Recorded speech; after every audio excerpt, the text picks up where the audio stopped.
Milí priatelia, v Žilinskom kraji sa snažíme, aby fungoval pre všetkých obyvateľov, aj pre tých, ktorí to majú v živote ťažšie. Rok inklúzie, ktorý sme vyhlásili v marci 2023, sa teraz chýli ku koncu. Bol skvelou príležitosťou, ako hovoriť o dôležitej téme. Sociálne a zdravotné znevýhodnenie je často považované za niečo, o čom by sme mali hovoriť opatrne. My sme však rokom inklúzie chceli naučiť ľudí nebáť sa byť iný, byť výnimočný, ale aj prijímať výnimočnosť. To sa podarilo aj vďaka inkluzívnym aktivitám, ktoré sa počas roka konali vo všetkých kútoch nášho kraja.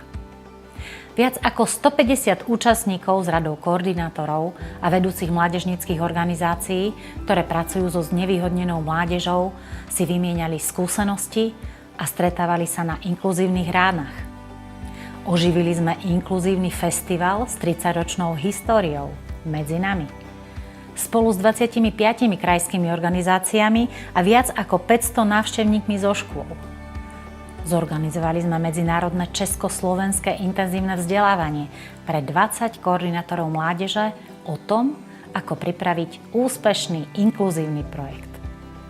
Aktívne sme spolupracovali s lokálnymi podujatiami v rámci celého kraja, ako napríklad inkluzívny beh nadácie KIA, barlatón komunitnej nadácie Liptov, dobrobeh Kerik Čaca a mnohé ďalšie. Chcem sa poďakovať všetkým organizáciám, ktoré sa rozhodli zapojiť do tejto inkluzívnej siete a otvorene riešiť začleňovanie znevýhodnených ľudí do našej spoločnosti. Rovnako sa chcem poďakovať všetkým účastníkom aktivít, mladým ľuďom, dobrovoľníkom i starším a každému, kto videl v týchto aktivitách zmysel. Verím, že aj vďaka vašej účasti sa podarí šíriť tému inklúzie a robiť osvetu.